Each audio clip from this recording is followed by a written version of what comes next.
जय हिंद दोस्तों। कैसे हैं आप लोग?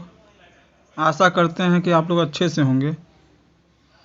ये एक छोटा सा साइंस और जीके का एक छोटा सा सेशन है। आशा है कि आप लोग को ज़रूर पसंद आएगा।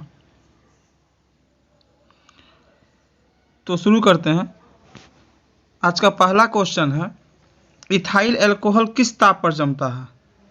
तो ये -115 डिग्री सेंटीग्रेड पर।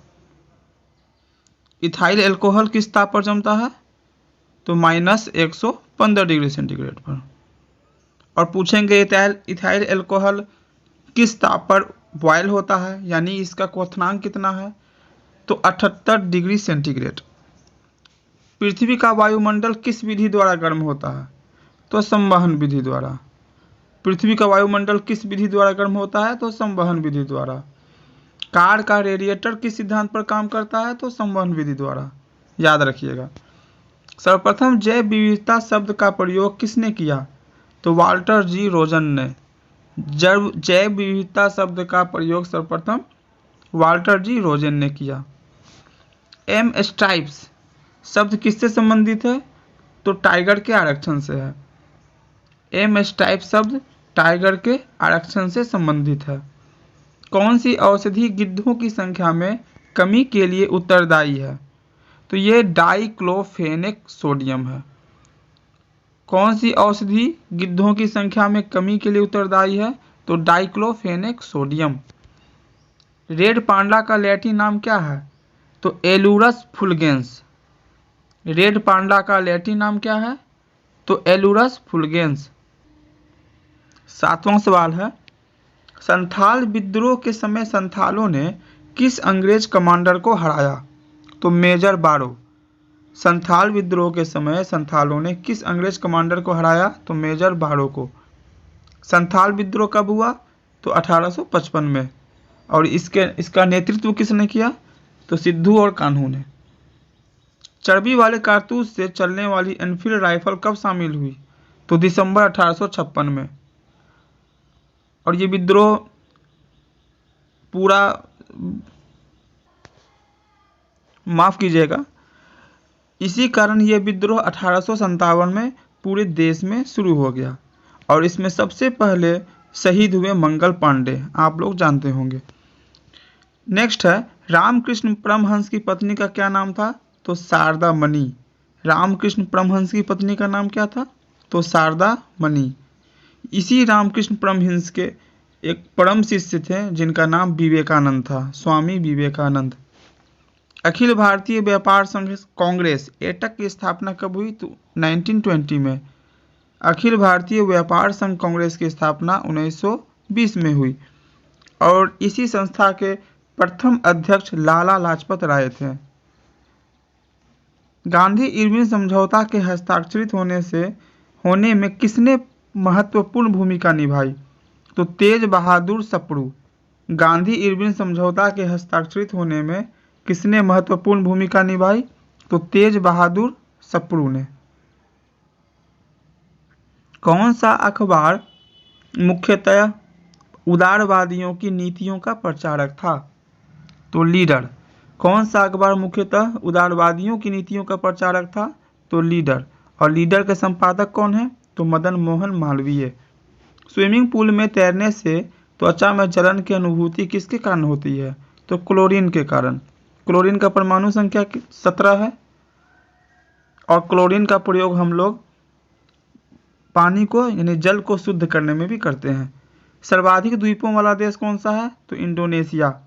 सर्वाधिक द्वीपों वाला देश इंडोनेशिया है। और जावा और सुमात्रा जैसे द्वीप जो हैं इंडोनेशिया में ही मौजूद है। मौर्य काल में शिक्षा का सर्वाधिक प्रसिद्ध केंद्र कौन था? तो तक्षशिला, जो कि पाकिस्तान अफगानिस्तान में है। जैव विविधता अधिनियम कब आया? तो 2002 में। जैव विविधता अधिनियम 2002 में आया। फ्लाइंग फॉक्स क्या है?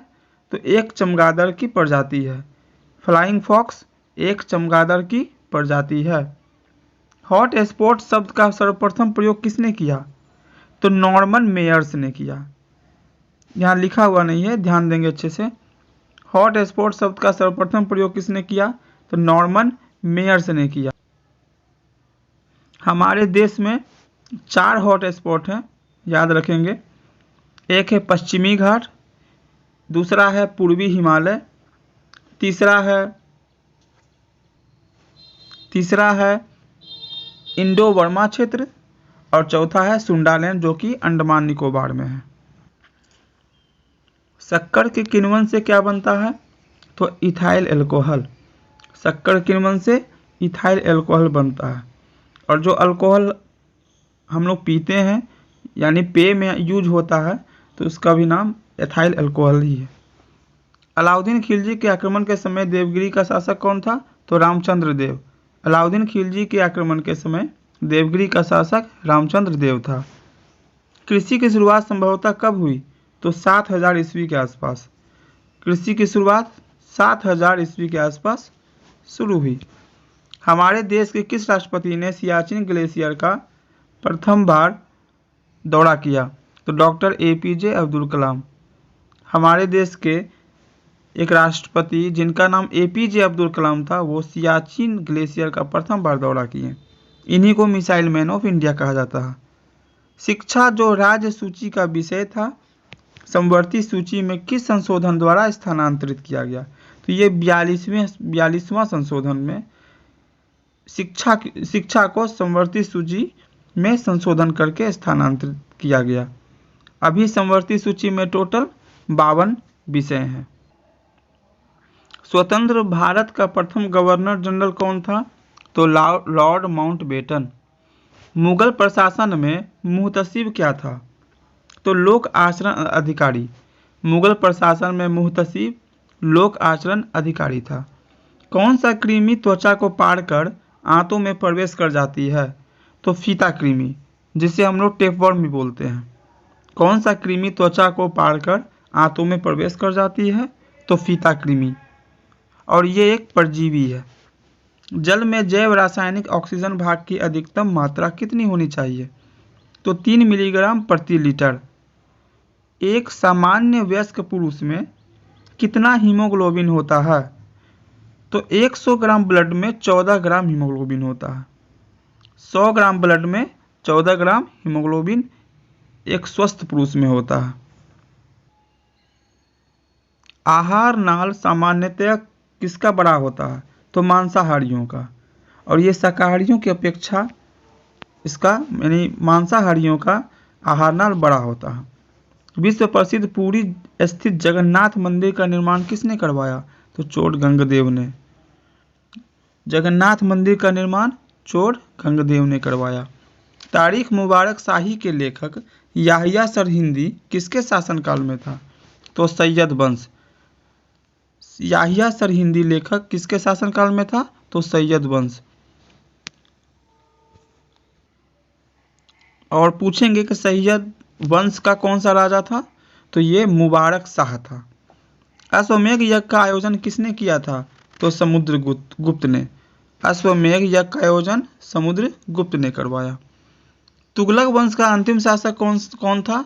तो नसीरुद्दीन महमूद। तुगलक वंश का अंतिम शासक नसीरुद्दीन महमूद, और पहला शासक गयासुद्दीन तुगलक। DCM ट्रॉफी किस खेल से संबंधित है? तो फुटबॉल। धन्यवाद दोस्तों। अगर ये सेशन आपको अच्छा लगा हो तो ज़रूर से ज़रूर लाइक कीजिए, सब्सक्राइब कीजिए। धन्यवाद। Take care. Bye bye.